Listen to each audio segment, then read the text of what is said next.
Do you think that what do you think will be the biggest defining features of 26?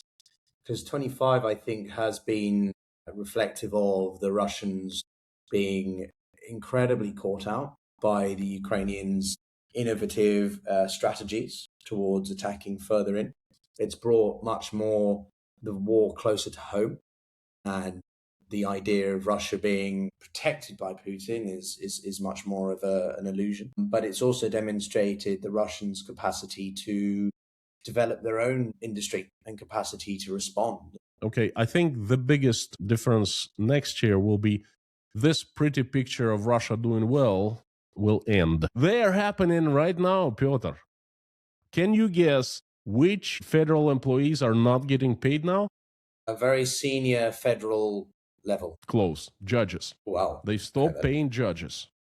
They will not complain to anyone. They will not go sue. So that is just the beginning. And we're going to be seeing so much of that in 2026 because simply there's no money. We're going to be seeing galloping inflation because they're just printing money like crazy every single week for the past few weeks. They've printed every week. Think about that. From 1 to 1.5% of entire GDP of Russia. They print around 3 trillion rubles every single week to cover the budget deficit. The effects of that will be seen in from 4 to 6 months. Towards late spring, early summer, holy moly, the price is going to go up. The inflation is just going to be hitting. Now, they're going to devalue ruble because they have 2 tools left. First is to print money, the printing press, which is already hot. And then the second is to devalue Russian currency. So whatever they still getting exporting fossil fuels, it's going to be more in rubles. Now, well, we're going to see a great devaluation of Russian ruble. And that's going to make people's lives miserable. Absolutely miserable. And that is the biggest thing that we're going to see in 2026. And of course, there will be intensifying political fights. I think right now we're seeing bulldogs fighting under the carpet, and we're not seeing much of it in the public. We will see that in the public. They will take it to the public eye. They will openly fight next year. I think that's 2 biggest trends to look towards in 2026. I was on mute.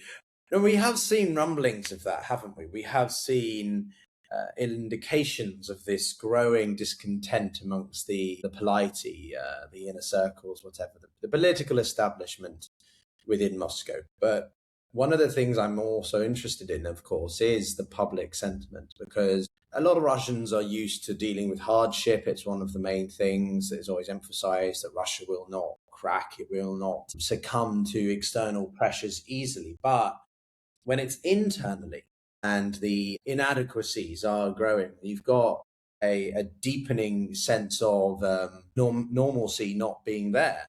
Do you think we will reach a tipping point next year? Not in some grandiose way that suddenly there's revolts and sort of widespread rebellion across the country, but do you think that Russian people will be more genuinely getting tired of the war and pressuring the government to accept more of these peace deal offerings from the other side of the table?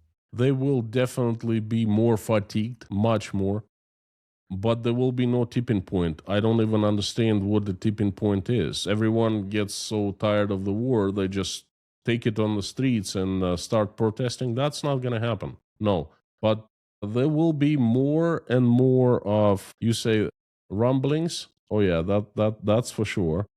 There will be more and more discontent here and there. In general, the situation is going to be much more. You see, if you get to Russia right now, the first impression you get, and that comes from people who haven't been to Russia for quite some time, for years. The first thing they understand is the tension in the air.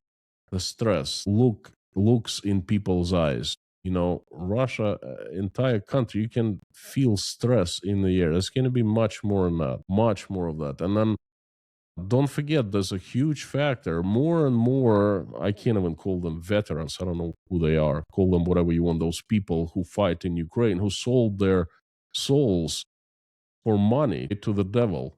to take up arms in exchange for, sum of money and go fight in Ukraine. So they're going to be coming back more and more. And the Russians don't like them. They're very, very afraid of those people because each one of them comes back with PTSD and unpredictable, very violent, and they commit so many crimes. They murder, they rape. That's going to contribute a lot. So there will be a lot of tension. I would say tension, very serious tension in Russia in 2026. I think that's the word. That's going to be the word of the year. Stress and tension.